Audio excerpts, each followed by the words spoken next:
Your name, please? William Easter. Mr. William Easter. Right.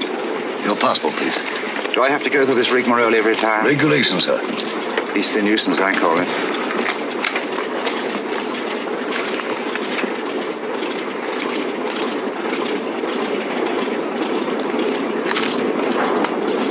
You'll receive your American visa in Lisbon. Will there be time? Definitely. We seem to have cut our time pretty close, Sir Henry. Have you a word, Sir Henry? Do you wish to make any comments, sir? Sir Henry, what is your destination, New York or Washington? I'm sorry, I have nothing to say. Sir Henry Marchmont, official business. Oh, Sir Henry Marchmont. Sir Henry? Joe? Good luck, Sir Henry. Thanks. I may need it. Shall I take your case, sir? Definitely not. Sir Henry, don't mind. I see. You think the old boy carried the fate of the Empire in that little black case? Perhaps he does. Time's up, boys. Roll it away. Lively now. Hey, just a moment. You're shy of one passenger. Hold on. Wait a bit. Wait, I say. I've got passage. Yes, all right. Your name, sir? Grayson's the name. John Grayson, senior clerk, Paro Nash and Paro, solicitors, Chancery Lane. You've got it all there. Everything quite regular. Sorry to delay you. Missed the bus. Had to take a taxi. Fearful nuisance. Yes, sir. Hop aboard. Will you be late now? Thanks. Thanks awfully. Sorry to delay. Thanks awfully. Right-ho, boys. Roll it away.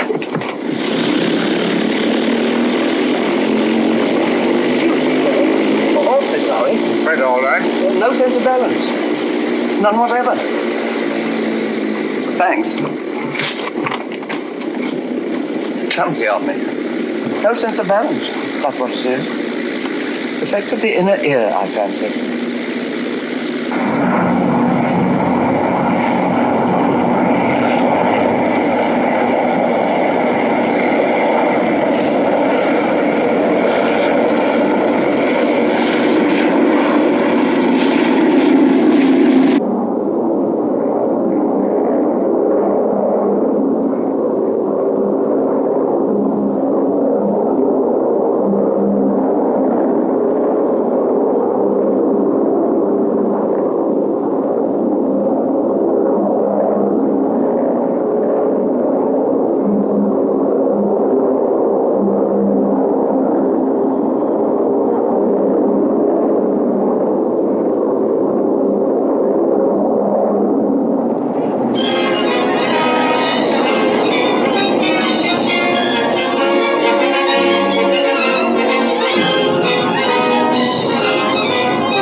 When I read that you were en route to Washington, Sir Henry, I just couldn't rest until I found you. Now, Julia, when can you dine with us? Very kind, Mrs. Jellison. I'll put you first on my unofficial list. Oh, I have a much better idea. You must let me put you up during your stay. Thanks very Washington much, is so crowded. I'll put you in the blue room.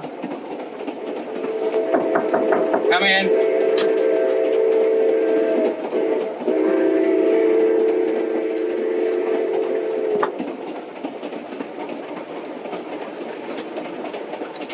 Thank you, sir.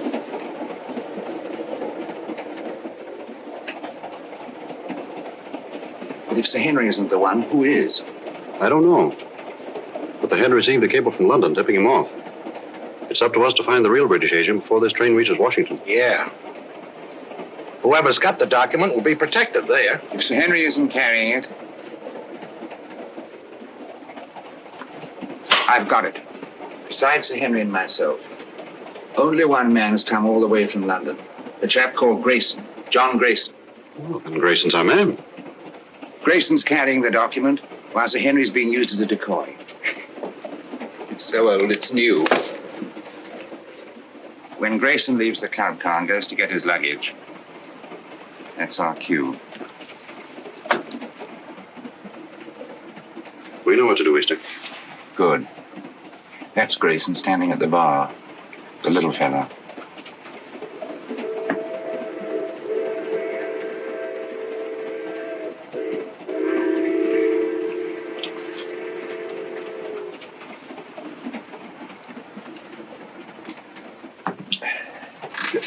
Excuse me, sir. Don't give it a thought, brother. I'm in politics. I'm used to hard knocks. I'm Henry Babcock, Senator Babcock. How do you do? John Grayson. Sit down, Grayson. Have a glass of grape juice from my home state. Used to know a man named Grayson. Mighty fine man. He was murdered. 2 grapes, George. On the fire, sir. This book has got me all confused. I do wish you'd set me straight on the international situation. Rather large order, I'm afraid. Oh, you're so right, Sir Henry. One must take the broader view, I always say.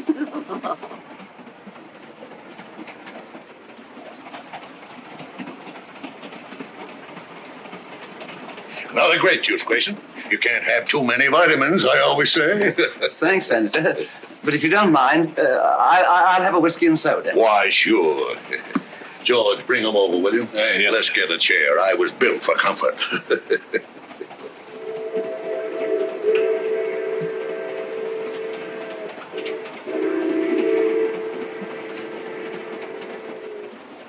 Jolly little beggars. What? Kept some myself as a lad, till Mother got a cat. Shh. Don't say Z-A-D. Oh, sorry.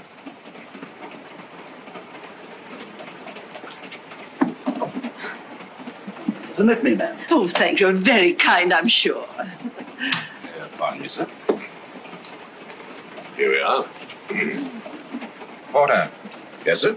Are we on time? Yes, sir. Be in Washington in 20 minutes.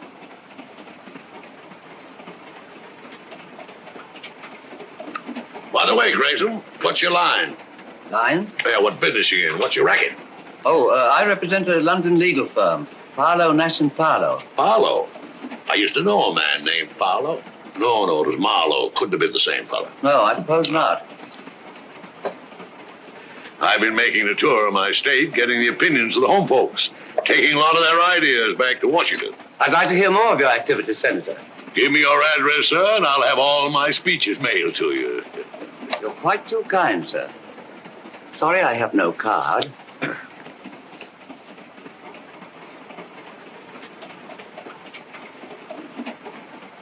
Oh, Porter. Yes, miss? Permit me.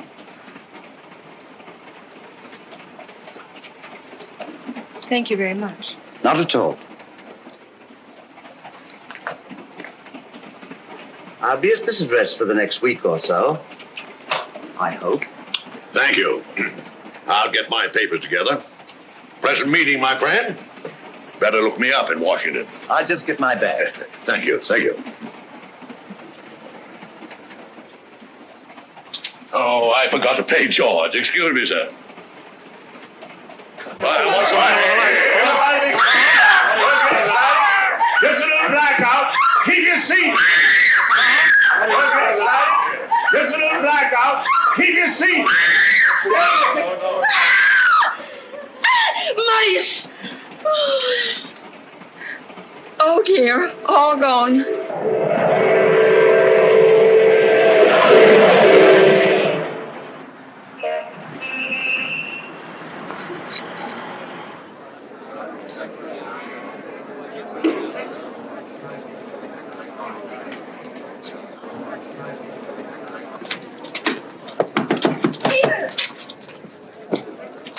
Peter. Nancy, darling. I didn't dream you'd be able to meet me. I got leave. Oh, darling, that's wonderful. Just 3 days. Oh, that's awful. We haven't a second to lose. First thing I did As I was saying, Sir Henry. was get this. Oh, honey. This finger. Well, I haven't had much experience. Look, day after tomorrow, your aunt's giving us a reception. Until then, you and I are going to be a couple of busy people. Oh, I beg your pardon.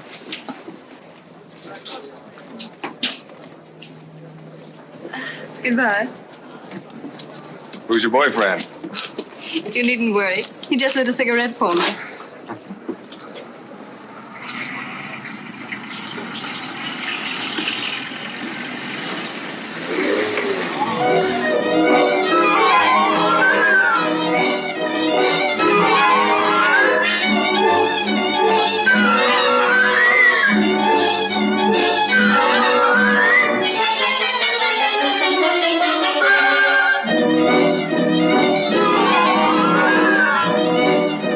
the BBC News Bureau, broadcasting from London. At this time, we present our regular morning summary of the news.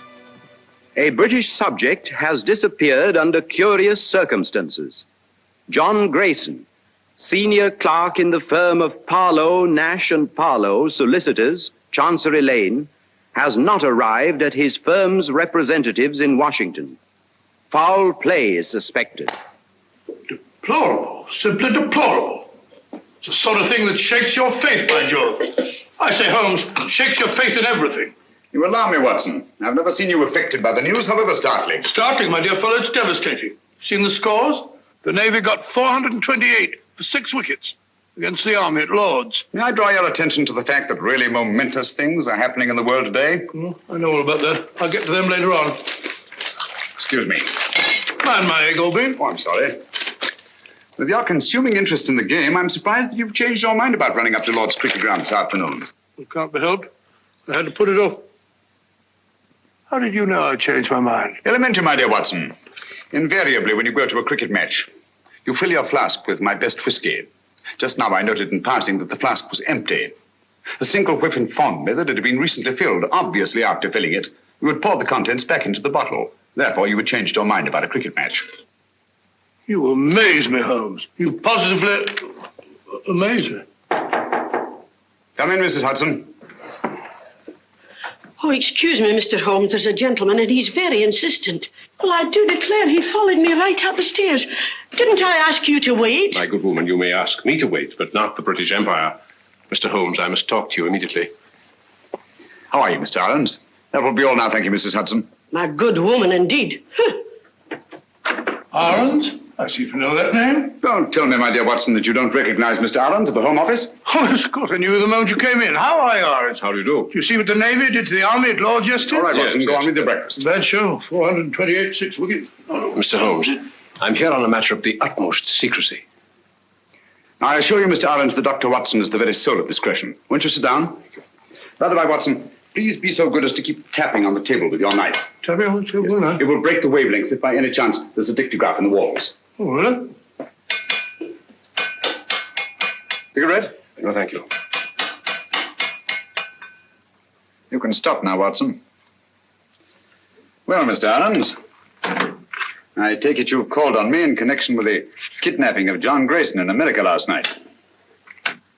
Oh, yes. Yes, exactly. Grayson was carrying a document of a very confidential nature. Indeed. Its contents are of such great international importance that I am not at liberty to reveal them. But if that document falls into the hands of the enemy, I can only say it will be absolutely disastrous for this government and our allies. For that reason, we did not wish to transport it to Washington in the usual way. So a regular King's messenger, Sir Henry Marchmont, was dispatched. Not carrying the document, of course. That's right. Sir Henry was a sort of... red herring, shall we say? Precisely. Mm-hmm. The document was actually entrusted to a reliable but insignificant man in our Secret Service. On his arrival in Washington, he was to make himself known to Sir Henry and deliver the document. Now, not even Sir Henry knew that this man, Pettibone, who traveled under the name of John Grayson, was the real messenger. Pettibone? Yes. Alfred Pettibone? Yes. Good man. None better. I've worked with him often. I hope you may be able to work with him again. But he's completely disappeared. He's vanished, gone, without leaving a trace. I can see the possibility of serious ramifications in his disappearance. Exactly. So far, we've been able to keep the knowledge of our loss from both the American and British public. Holmes, you must retrieve that document before it can be used against us. Of course, the Washington police have been notified of Grayson's disappearance, but even they don't know that he was carrying the document.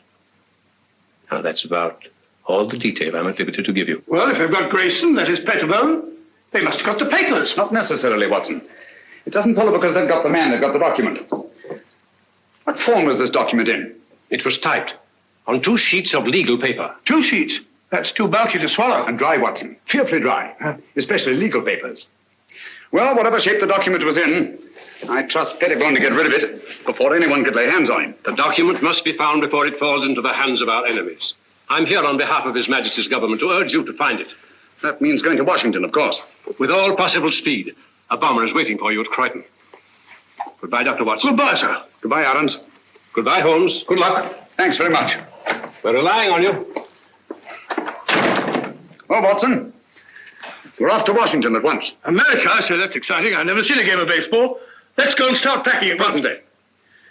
First, I'd like to take a look at the home of Alfred Pettibone. Come on, Watson.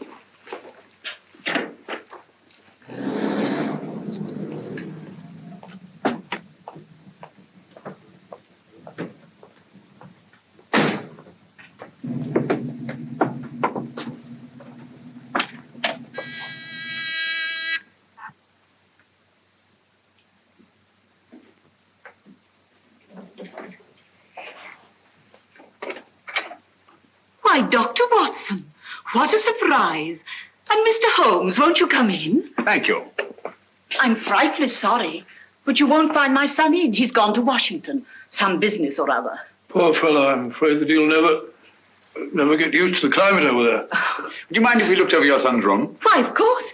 It's upstairs. Thank you. Some friends tell me it's very, very muggy, very sticky. I had a letter from Philadelphia the other day. You'll find his room in a dreadful pickle, Mr. Holmes. Quite literally is. If I as much as put my nose inside. As if I cared anything about his silly old collection.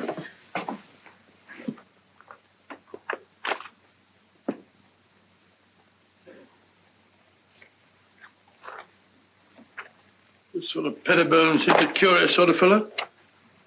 Sort of collector of collections. Postage stamps. Military buttons. Butterfly. Bugs. Snapshots. All sorts of rubbish. Yes, I shall write a monograph someday on the noxious habit of accumulating useless trivia.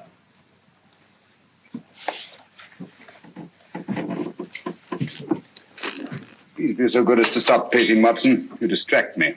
All right, all right.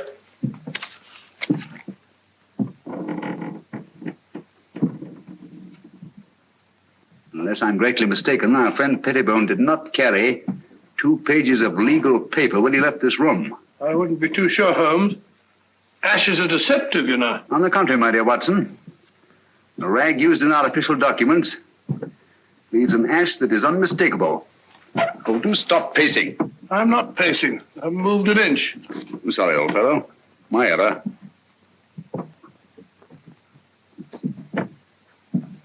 Must be Mrs. Pettibone. Heavy woman, light on her feet. Doesn't follow. Our friend seems to be quite a camera enthusiast. What's this? Cook F1.5. That's a very fast lens. F3.5. Summer. Copying setup. American match folders. That's right. USA. Now, why would Pettibone want American match folders in his work? And a microscope. Most interesting. Oh, what's this? Watson, this microscope was last used for examining microfilm. I'm beginning to see the pattern. Stop now. Did you know that the letters of our soldiers overseas are being photographed on microfilm so that one carrier pigeon can carry the equivalent of 18,000 letters? Uh-huh. We had a carrier pigeon in the last war. Back in 1915, belonging to the Brigade Signal Corps. Did you? Yeah, the poor bird kept flying round and round in circles all day long. Found out later on that it was cross-eyed. Tragic thing. Huh? Perfectly true. Where are you going? Huh? Oh, darkroom, huh? This is what I was looking for. Huh? This projector magnifies tremendously anything placed on the slide, like this piece of microfilm. Understand? I can't say I do exactly, no. Wait a minute. I'll show you what he's photographed.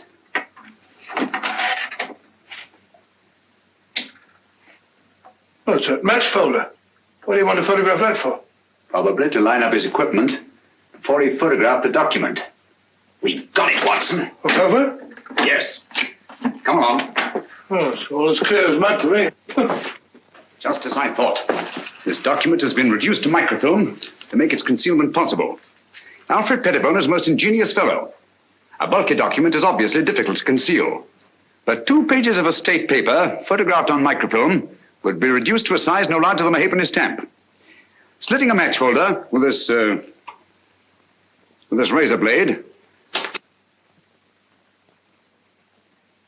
Pettibone placed the now minute document inside, stuck it together again, and there he had it. An American match folder, rare in London, but completely inconspicuous in the United States. Do you mean to say we're off to America just to look for a match folder? It's a big country. A big country, Watson. And a small match folder. Come along.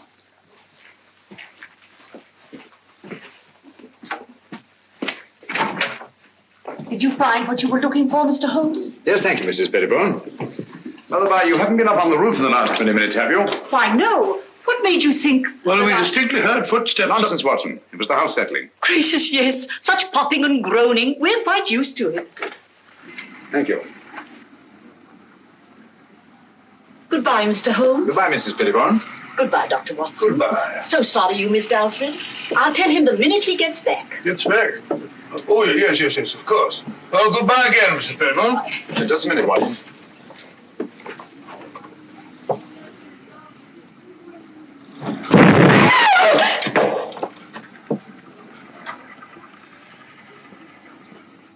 That was no accident, I assure you, Watson. Well, aren't you going to find out who did it? Time's too precious now. But at least I know they've learned of my entry into the case. They? Who are they? The same group that took Alfred Pettibone off the train on his way to Washington. A group that will stop at nothing to get their hands on the document he carried. Their leader is a clever, resourceful criminal who seems to have sources of information from everywhere. Oh, that means a worldwide organization. Who'll stop at nothing, you say? Quite. That's why we must get our bags and ourselves aboard that bomber without delay. We're opposed by an adversary worthy of our best efforts. At present, he has all the advantages. Even that of being only a merciless, nameless shadow. Think of it, Watson. In a few hours, we'll be flying out over the Atlantic.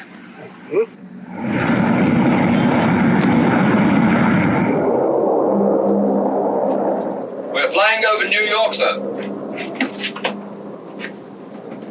New York, eh? Yes, sir. We've been cleared by radio. Non-stop, Washington.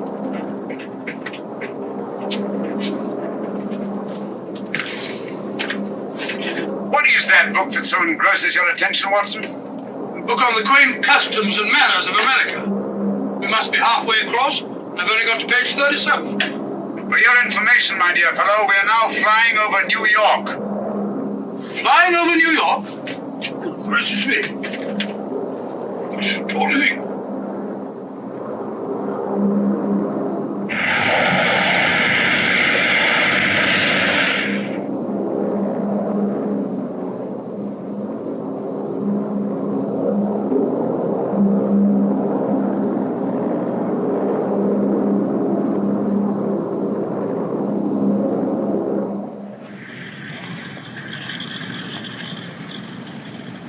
This is the embassy car, Mr. Holmes. You're being very helpful, Mr. Lang. Detective Lieutenant Grogan of the Washington Police.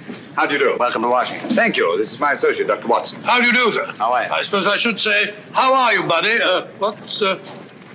What's cooking? Oh, come along, Watson. Oh, it says it's in the book. What's cooking?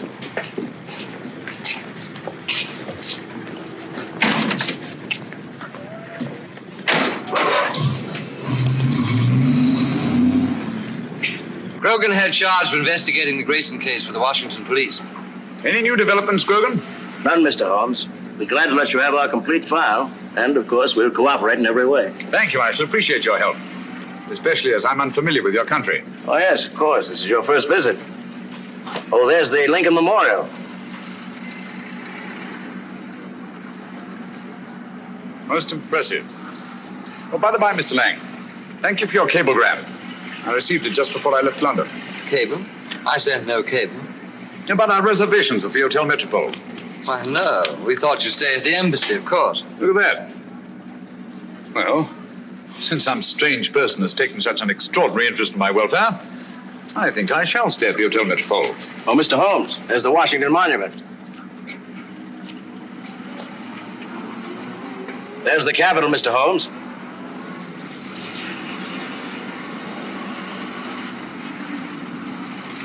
Magnificent.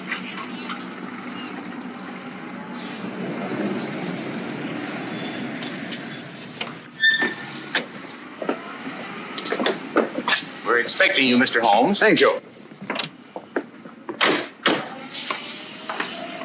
I questioned everybody known to have been in that club car, as a matter of course. Sir Henry Marchmont confirms that Grayson had contact only with the people on this list. Now, he had a drink with Senator Babcock, and he chatted with a Miss Pringle about some mice she had in the cage, and he picked up a book dropped by Mrs. Jellison. Not very much to go on. How many of these people have been attacked already? I've heard about your deductions, Mr. Holmes. Well, Senator Babcock was held up on his way from the station, with nothing taken. Mrs. Jellison's home was ransacked that night. And she found the book that she carried from the train literally torn to bits. That's right. Miss Pringle? Well, Miss Pringle says someone released the mice from the cage during the night sometime, and she found the cage torn apart. What happened to the mice, I wonder? An intriguing line of thought, Watson, but not essential to the case. Mm-hmm. Apparently, Grogan, they're still looking for the document. I'd very much like to have a look at that club car. Well, that'll be easy. I have the car held in a siding in the railroad yards. Good. But we've searched the car thoroughly, Mr. Holmes. We couldn't find a thing. Well...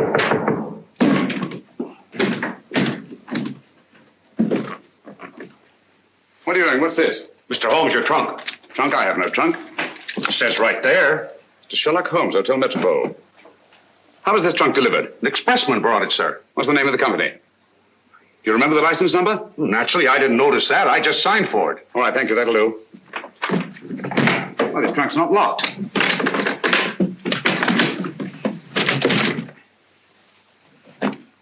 Great Scott.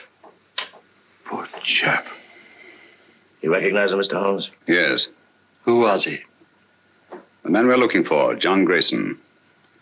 His real name is Alfred Pettibone. British Secret Service. Why should they send the body here? Obviously to frighten us. Or to tell us they know that Sherlock Holmes is on the case. Gentlemen, they knew we were on the case as early as their attempt on our lives in London. They're much too intelligent to believe that a corpse would frighten a trained detective. No, I rather think they intend this as a message.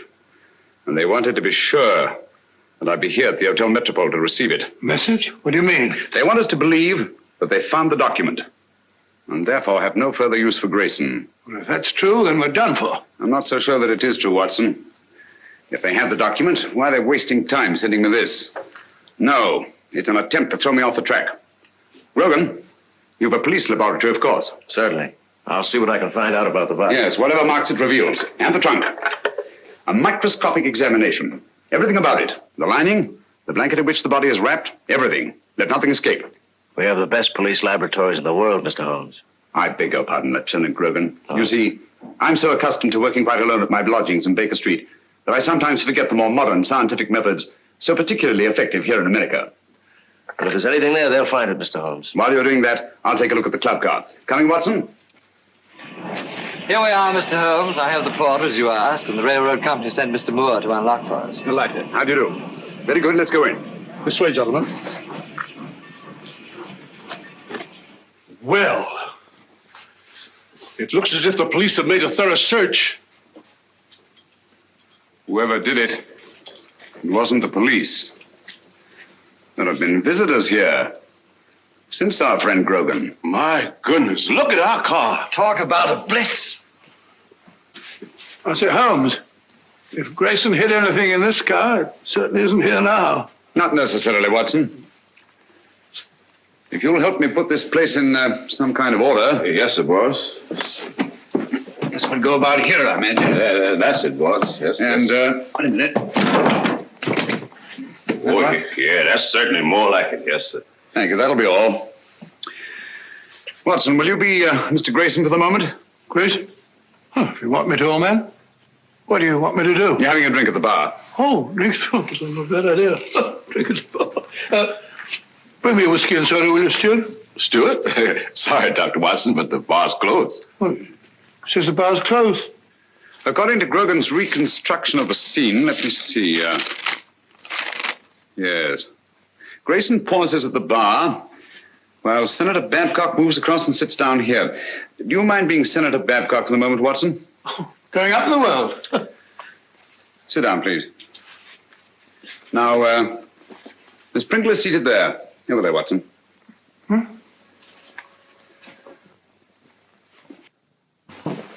Now, Miss Pringle. That's right, the mouse woman. Oh, the mouse woman. Watson, over here, please. No, not there. Not there. That's Senator Babcock. Oh, pardon me, Senator. Sit down, please. Now you're Mrs. Jellison. Oh, excuse me, Mr. Holmes. He ain't Mrs. Jellison. He's the young lady. What? Sir Henry Marchmont was sitting right here, and Miss Jellison was right here. She's a sort of a big, fat lady. What did Grayson do that attracted your attention so particularly to Mrs. Jellison? The little man, he retrieved her book. And the young lady sitting here, didn't she converse with the little man? No, sir. That young lady didn't have no converse with no one. When the little man lit a cigarette, she ran back and said, "Thank you very much." But you have matches here for your customers. Oh, yes, she called me, and I saw a cigarette, and I knew she wanted a match. And Grayson used one of his own matches? Oh, yes, he took a folder from his coat pocket. Did he put the match folder back in his pocket, or did he give it to the young lady? I don't remember. I was fairly busy. Try to remember. Well, if I should try to doomsday, I couldn't rightly say just what happened to that match folder. Oh, yes. I remember just one important thing. What? When the little man lit her cigarette, he said something very peculiar. What was it? He said, "Permit me." Oh. Well, gentlemen, I'm extremely grateful to all of you. That's all we can do for the present, I think. Since the place was torn to bits after the murder of Grayson, the attacks on Senator Babcock, Mrs. Jellison, and Miss Pringle, I'm convinced that the document left the club car long before these events. But how? By whom? And who was the mysterious young lady whose cigarette Grayson lighted? Did anyone meet the young lady? He sure did. He? Who was he? Tall, handsome, in a uniform. I see. I suppose you wouldn't remember what kind of a uniform. I certainly would. Lieutenant, Navy flyer. My boy's in the Army. He's going to be a flyer, too. Splendid. Did you happen to hear them say anything? Oh, I didn't happen. I just couldn't help hearing it. Mm-hmm. Well, what did they say? Oh, yes, he said he had 3-day leave. They had to move fast before the big part her aunt was giving them. Then, too, he put a ring on her finger, and they both looked mighty happy. Mm-hmm. Just the way you looking right now. And the way I'm looking myself. Come on, Watson. That's the girl. I told the head I could swear to it. Is the address there? All there. Right in our laps. And also right in the lap of Sherlock Holmes. That's the least of our worries. The head could handle 10 like Holmes. I hope so. But don't underrate that Englishman. I have several friends who did. They now grace some of the best prisons in England.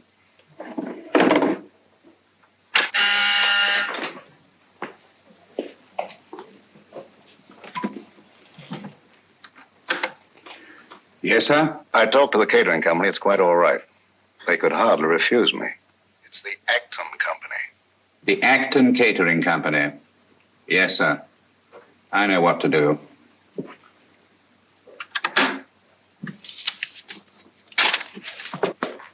Hop over there. You're going to work for the catering company. Right. When you get in the house, find out all you can. Katie. Yes? You're to go as a guest. Will it be safe? It'll have to be. I'll try and get in the girls' room. Unless you hear from me, carry on as we planned.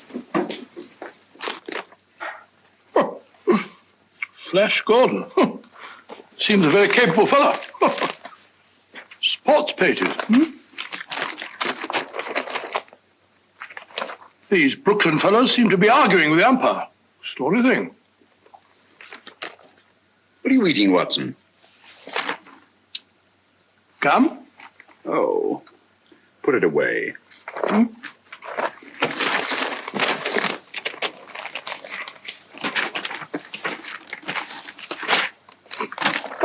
Never seen you take an interest in the society columns before. It's a concern I'll drop at once, I assure you, Watson. You found what you're looking for? Well, how do you know this is the girl?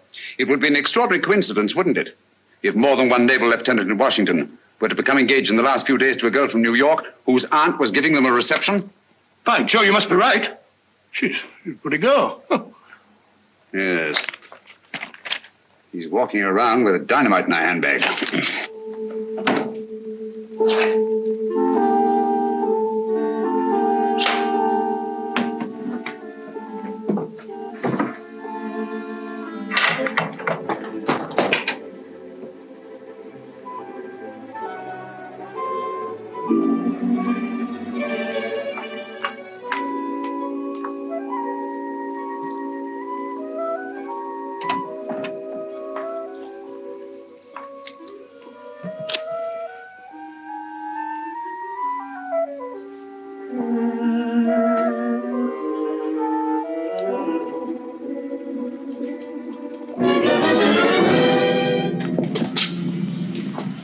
.625 Wardlaw Place.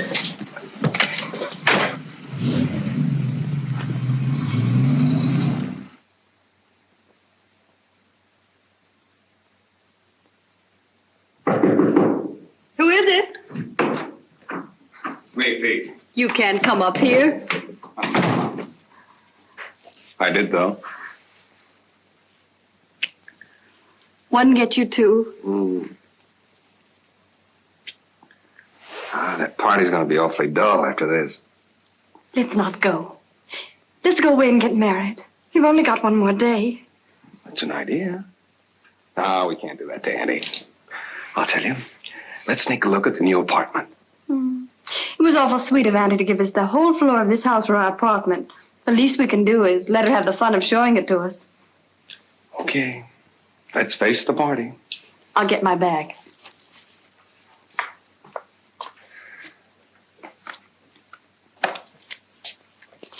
Thank you. Oh, no, you don't. That's the way I got them.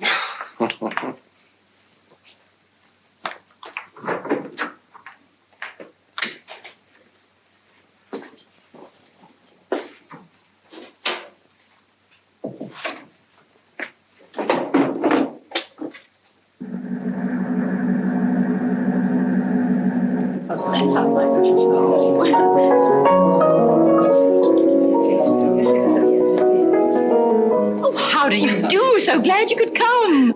This is Mrs. Oh, dear, what is your name? Ruxton. Of course I know it as well as my own. And this is Mrs. Vale. How do you do? Isn't it? Quite. Oh, of course. Any luck? Not yet. That must be Lieutenant Merriam with Miss Partridge over there. Certainly glad to hear the news, Pete. Congratulations. Well, thank you, Major. Thank you. You're a lucky guy, Pete. I'll see you later. 3rd floor, first door. Right. I'll wait there. You bring him up. Thank you, sir. A toast to the happy couple. A toast. Thank you. Very good. Happy landings. Yeah, well, those certainly.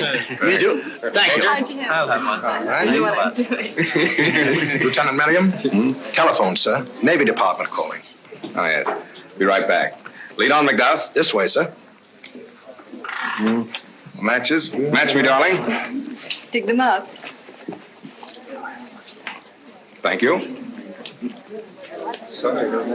Oh, Pete, hold it. You can keep them, Major. Oh, thank you.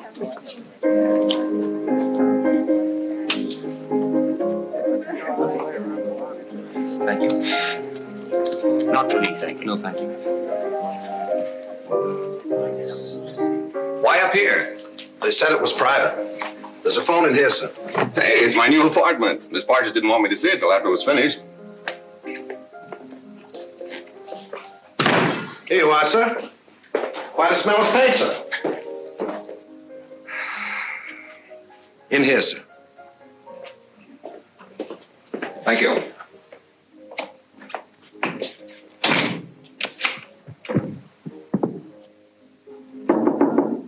Okay, now. We should get some action, Sir Henry, with Sherlock Holmes in Washington. Yes. I don't mind telling you I'd give anything to get my hands on that document. Yes, I know. Or at least know that it's in safe hands. Thanks. Engaged today and married tomorrow. No, thanks. Have you a match? Miss Partridge? Yes? Lieutenant Merriam asked if you would come to the new apartment. But he's not supposed to see it yet. The new apartment? He must think you're already married. Yes, I don't dare let that man out of my sight. Excuse me, will you please? Surely. Oh, I'm so sorry. May I? Thank you.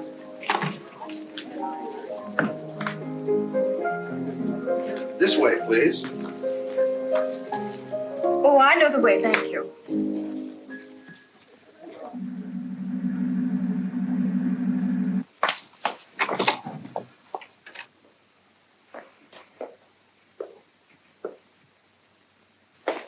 Peter, where are you?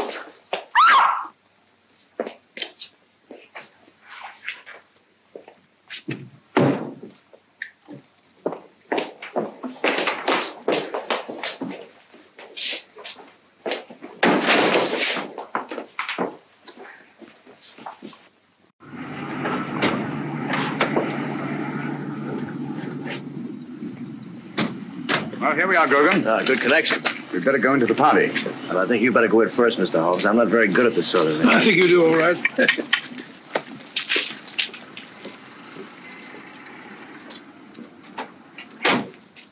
The only possible explanation. Mrs. Partridge, forgive my intruding, but is your niece the kind of girl who would just disappear in this manner of her own free will? Well, ordinarily, of course not.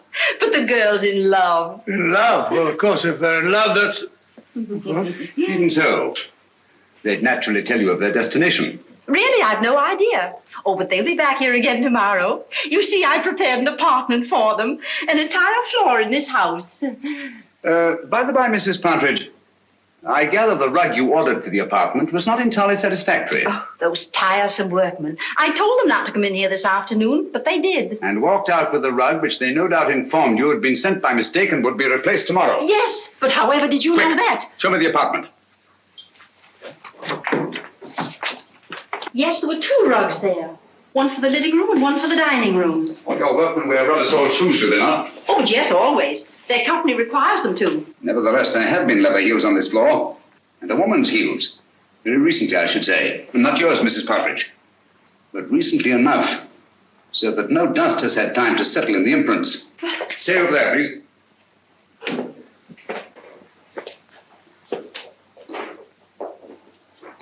There seems to be a struggle over there. A woman's footprints disappear and a man's leather heels come round and stop there. Either she was carried out in the carpet or else... Where does that door lead to? Why, it's a dressing room. Perhaps an ordinary skeleton key. Try it. Watson, this is a matter for you, I'm afraid. Excuse me. Who is he? Is it Miriam? Peter! Take it easy, Mrs. Partridge. Let the doctor examine him. How is he, Watson? Nasty crack of the head. Nothing serious, thank heavens. Is there somewhere where you can lie down? Of course. Poor Peter. Take him to my room. Yes, I'll put your arm around my neck. That's the don't you? Mr. Holmes, you must find Nancy. Quite. Oh, Peter. That girl disappeared right from under our noses. It's unbelievable. I better try to trace that truck. That won't lead us anywhere. Our antagonist is too clever for that. But the girl must be found immediately. You're sure the police chemists found nothing definite in their examination of the trunk? Not one thing pertinent to the case. What about Grayson's body and the blanket it was wrapped in? Nothing. Every object connected with this case has some kind of story to tell.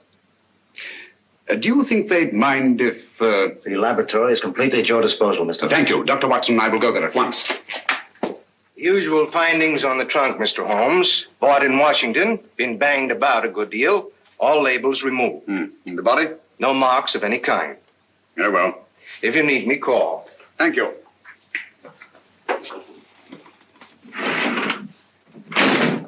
Watson, please. Just tidying up a bit. This blanket is beginning to tell me many things. Really? Don't say so. It only remains to translate them properly. Yes. And just as I thought. This blanket has had a most varied history. It's been on many a sea voyage. The latest not 6 months ago. Since then, it has been used to wrap a multiplicity of objects. Carvings of teak wood. Candle snuffers made of pewter.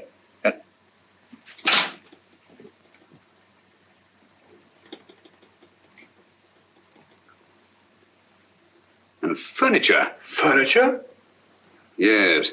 Teakwood leaves an unmistakable stain. Pewter rubs off easily. And there are evidences of wax drippings. But what particularly concerns us, Watson, is the furniture. Most likely a chair. Louis the 15th. In yellow and maroon satin.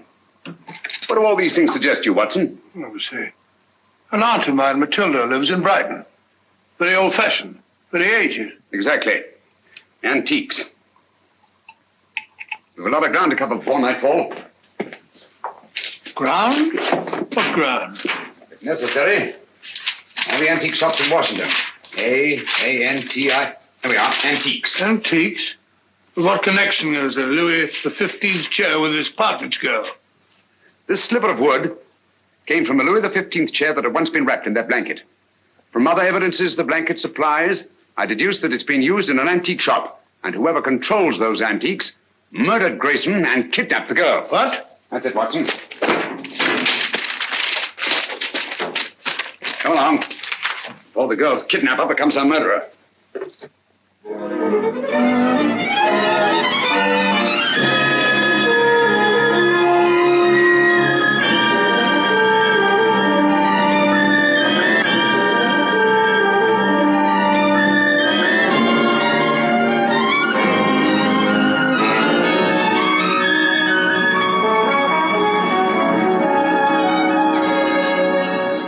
I'm fed up with all this shopping for antiques. You must keep searching, Watson. The girl's in grave danger. Hello. Hello? Oh, sorry. What is it, Holmes? This isn't the place it seems to be. Look, Watson. Those cabinets. Obviously imitation, and yet they're priced as if they were authentic. Beware, and all that, eh, Holmes? Watson, I feel certain this is it. This is my purse. May I? Thank you. What kind of a joke is this? Oh, don't bother to answer. You can tell the police all about it. And you shall, I promise you. But there are no police here. Haven't you noticed? We are quite alone. I sent for you to ask you a few questions. You always send a rug for your guests. It was a very nice rug, Miss Partridge. It's not my idea of a method of transportation. No, I'm sorry about that, but I'm afraid it was unavoidable. But why? You've no right to bring me here like this. I've always found it wise to take what rights I can get. Miss Partridge, you have a document which I must have. Document? I have no document. It won't do you any good to deny it. But I do deny it. I don't know what you're talking about. You'll remain a prisoner until you produce it. How can I produce it when I haven't got it? But you have. It was observed that on the train you had contact with a little British agent named Grayson. He gave you something. Where is it? But I hardly even noticed the man. I wouldn't even have remembered him if I hadn't seen his picture in the paper. He disappeared or something. He's dead, Miss Partridge. Oh. Now will you tell me what I want to know? But I can't. You won't?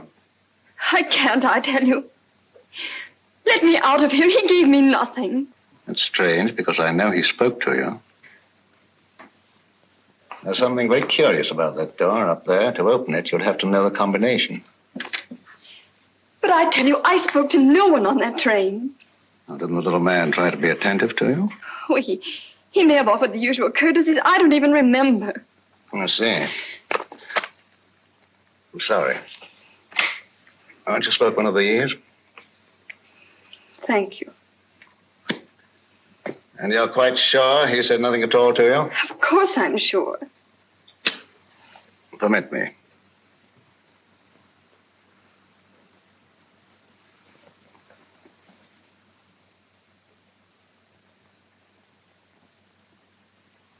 And you're certain that nothing passed between you?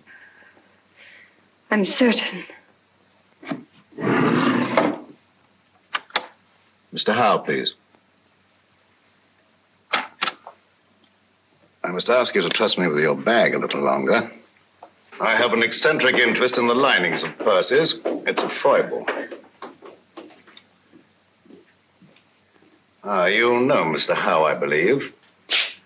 Mr. Howe is a gentleman of unusual accomplishments. Under his influence, I've known people talk fluently who never talked before. But I don't know anything, I tell you. Nothing. Nothing, I swear it. I don't know anything.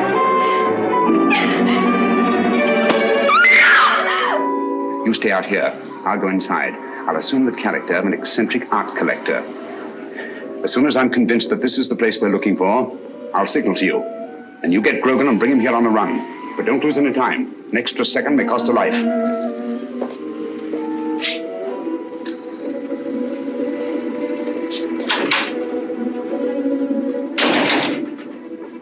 No, madam, I don't know who she is. But notice the modeling. It has good symmetry, good lines. Oh, I'll be right with you, sir. No, thank you. I'll just take a look around.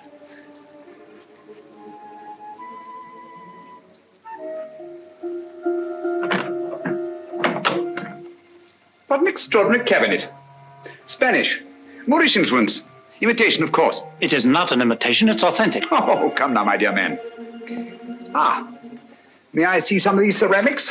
Those aren't for sale. They're Ming vases mostly, and they haven't been marked yet. Well, that's really a very little consequence. You see, if they're genuine, I can tell to within a shilling what the international price might be. If you please, sir, there are other customers. Oh, yes, of course. Well, I'll just look around. Ah, what a very interesting collection of pewter.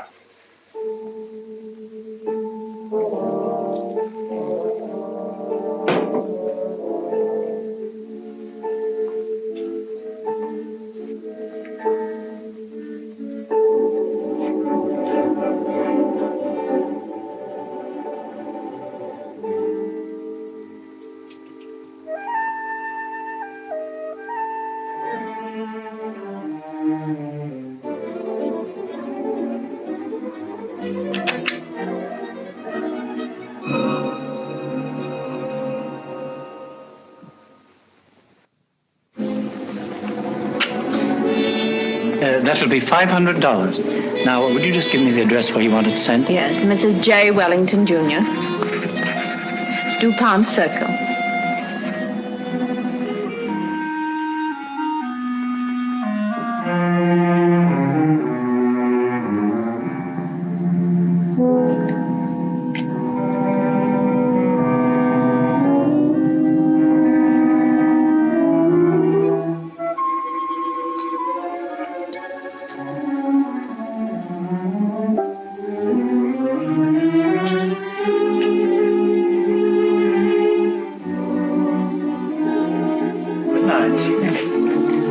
Good night. I'll have it sent out in the morning. Oh, dear. I'm most terribly sorry. You've broken one of our best pieces, sir. Ming Dynasty. Tang Dynasty. Not Ming. Definitely not Ming. It is my business to know, sir. The pottery is Ming and worth $2,300. As we're closing for the evening, I must ask you to settle at once. Oh, nonsense, my good man. Tang pottery is worth $600 at best. Just a moment, please. Yes, of course. Hello? What's going on up there? A customer dropped a valuable piece of pottery. I'll finish with him immediately. How can you say that it's Ming? 2,300 fiddlesticks. You asked $2,300 for something that's worth no more than $600. I demand to see the proprietor. Now, wait There a are minute, bureaus for the protection of innocent customers. Show me to the owner of this establishment, or I'll turn the entire affair over to my legal representative. Ming, indeed. Just a What minute. chicanery, what skullduggery. I mean to put an end to it this very night. Ming for Tang, indeed. And I won't be put off. Call the proprietor immediately. Very well. Just a minute. Yes? This man's mad. An eccentric collector. I can't get rid of him. Insists on seeing you in person. All right, stall him for half a minute, then send him into my office. I'll get rid of him and quickly. Oh, how? No screams till the customer's gone.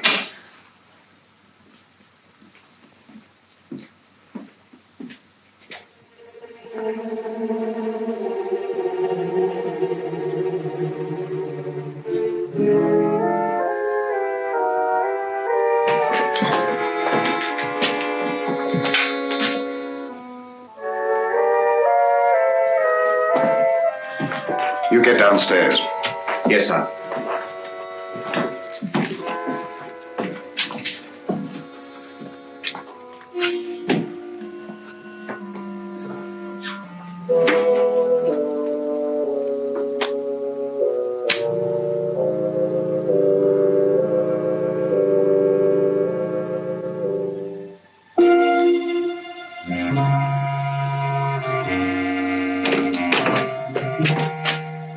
I'm most frightfully sorry about the vase, but really, sir, your clerk is guilty of attempting the most obvious fraud. You see, he tried to convince me that I'd broken a Ming pottery when anyone could see that it belonged to the Tang era. Its value is no more than $600. All right, you pay me the $600. We'll call the matter settled. Oh, thank you very much, sir. Thank you. I'll send you my check in the morning. I see you know the London value of these pieces. It's my business. Exactly. Yes, exactly. You know, I think you're just the man to help me find some furniture I'm anxious to get. I'm most frightfully bored with the usual conglomeration of pieces that we can pick up on the other side. What do you really want, Mr. Sherlock Holmes? Herr Heinrich Henkel, or as you now call yourself, Mr. Richard Stanley. In 1914, secret agent of the German Kaiser. Since then, head of the most insidious international spy ring that ever existed. You're wrong. A case of mistaken identity. I've been a respected member of this community for a great many years.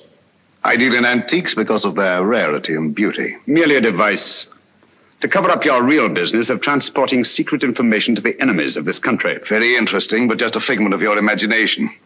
I'm a very busy man, Mr. Sherlock Holmes. Where is Nancy Partridge? You're not looking for that girl. You're looking for a certain document. Oh, dear me, no. The document's perfectly safe. You see, the man who has it doesn't know he has it. That's a very pretty tale, but quite untrue. The only man who had any contact with Grayson on the train was Senator Babcock. The senator doesn't have the document. We took the trouble to find out.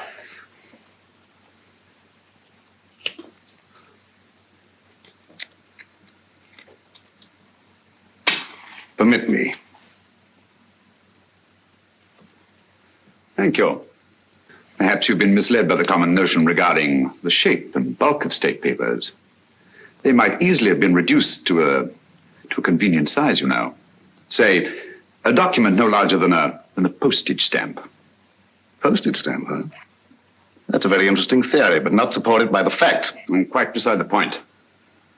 Where's the girl? She's not here, of course, but you're quite at liberty to look round if you care to. Thank you. I shall do so.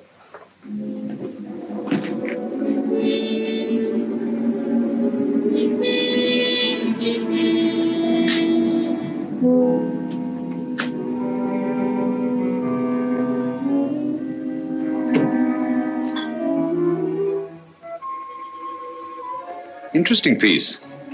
Spanish, isn't it? Moorish. Oh, my error. It's an amazing specimen. But I assure you won't find what you're looking for there. You stimulate my curiosity.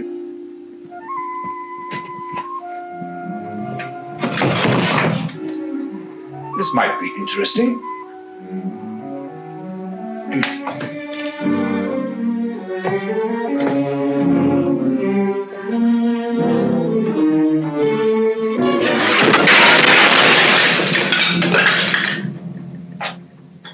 The Moors were an incredibly inventive people, weren't they?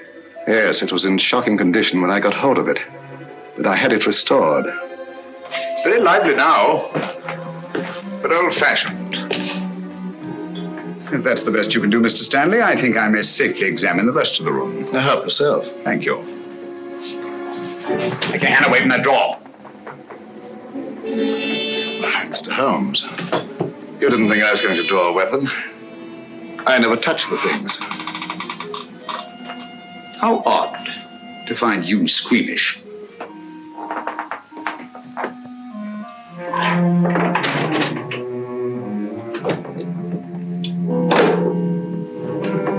That connects only with the shop.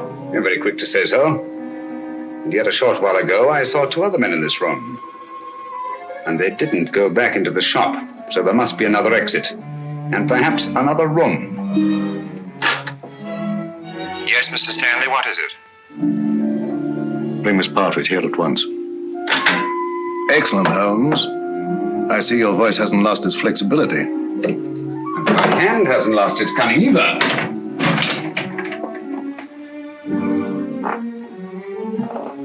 When they come here, tell them to leave the girl with you and to clear out. You think I'll do that? Yes, you will. You're playing with lives now, Stanley. Not just the girls. Thousands, millions perhaps. And we don't intend to let one man have that much power. Not now, nor at any time in the future. I prefer you alive to face the retribution that's coming to you. But if I have to do it...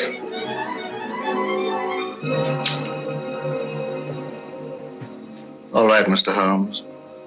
I suppose we must all meet our match sooner or later.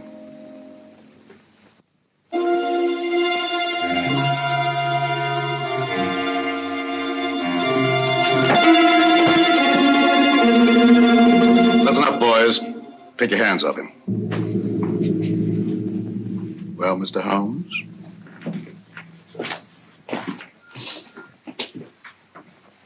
Tell the clerk to go home and see the front door's locked.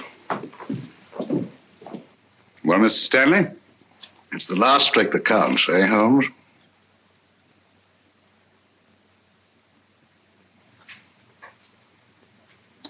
I'll remind you of that later.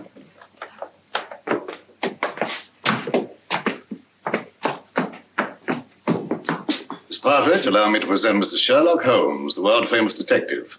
He's come to rescue you. I don't believe you. Oddly enough, he's telling the truth. My name is Sherlock Holmes, and I did come here to help you. But I seem rather to have missed it. I'm sorry. I'm afraid you've had a bad time. Oh, that doesn't matter. It's Peter.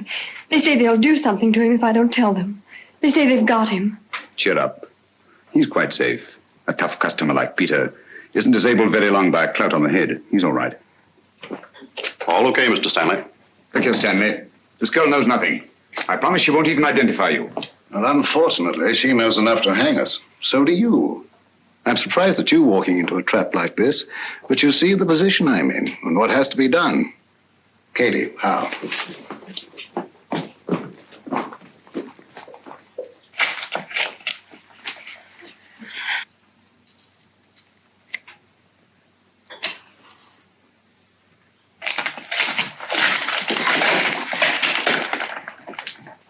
It will give me great pleasure to attend to Mr. Holmes personally. Easter, and the girl's yours.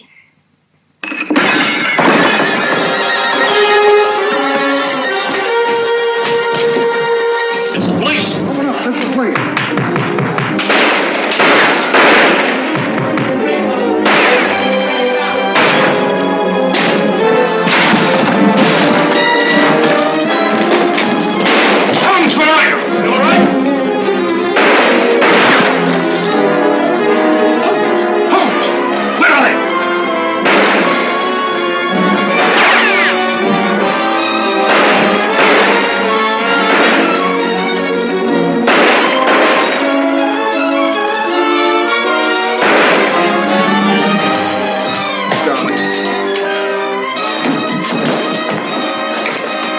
You're safe.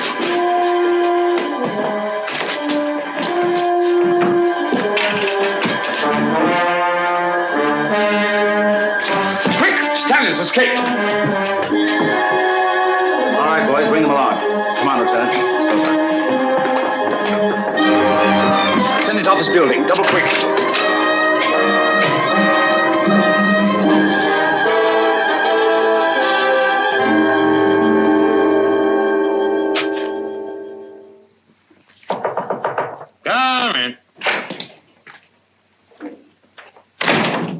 Glad you're safe, Senator.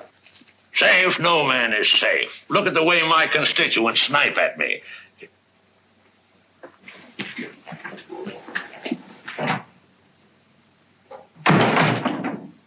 I don't recall seeing your face before, stranger. I don't think we've met.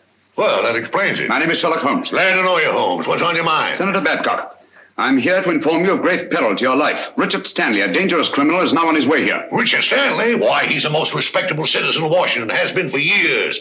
What could Stanley possibly want from me? A document. I'm under the stamps of a letter given to you by a chap named Grayson. Grayson? Grayson? Used to know a man. Grayson?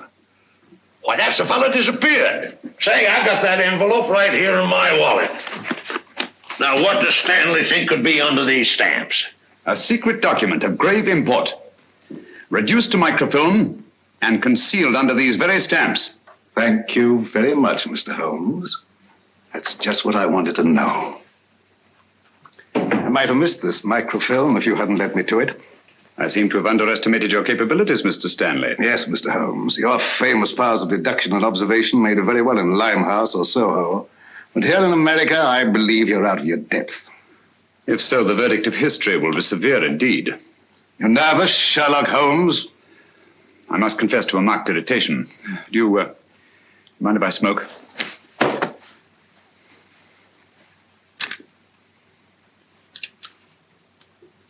Thank you. The whole course of the world might be changed by your acquisition of the microfilm. Oh, it will be, and for the better. Give you a match. You can keep those. Thank you. And now, if you'll pardon me, Mr. Holmes. Why don't you do something, Holmes, if that thing's so all-fired important? The English senator.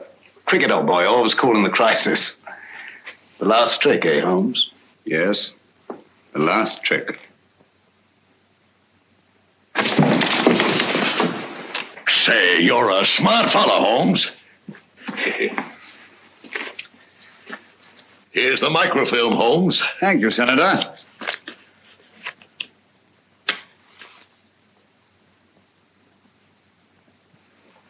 I say, Holmes.